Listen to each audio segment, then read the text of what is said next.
Pag ganito ba naman ka-glass skin yung mukha mo, magme-makeup ka pa kaya? Syempre, hindi na, no? Guys, tingnan nyo, isumpa natin yon mga mi.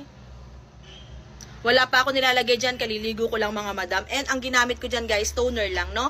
Magsabon muna kayo sa umaga. Sabon muna kayo sa... Guys, konti na lang yung pekas at melasma ko dito guys, oh. Konti na lang siya. Ito na lang yung tinatanggal ko, as in konting-konti na lang siya, mi. Ayan siya, oh. Ayan, oh. Okay? Ganito po ang paggamit, no? Sa umaga magsasabon, tapos kahit anong sabon po pwede, no? Tapos gumamit ka ng toner. Yung toner naman natin, guys, naka buy one take one naman to. Napakamura lang. Diyos ko, magkano lang naman to, 100 plus. Meron ka ng dalawang 500 ml. Dalawang 500 ml na po ang makukuha mo pag nag-checkout ka ng buy one take one. Malaki to, guys, ha? May bulato talaga, guys. Huwag kayong magtaka kasi free alcohol nga siya, guys. Yun yung sinasabi ko sa inyo.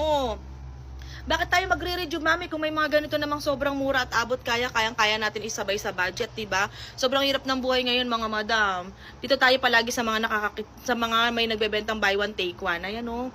Oh, tingnan niyo guys, oh. Kuwang-kuha talaga lahat ng ano. Kahit naligo na ako, mami ko, meron pa rin siyang ganyan, no? Okay guys, ang paggamit, maliligo ka muna syempre, tapos magsasabon ka, kahit anong sabon yan, mami ko, kung ano man po yung hiyang sayo, no?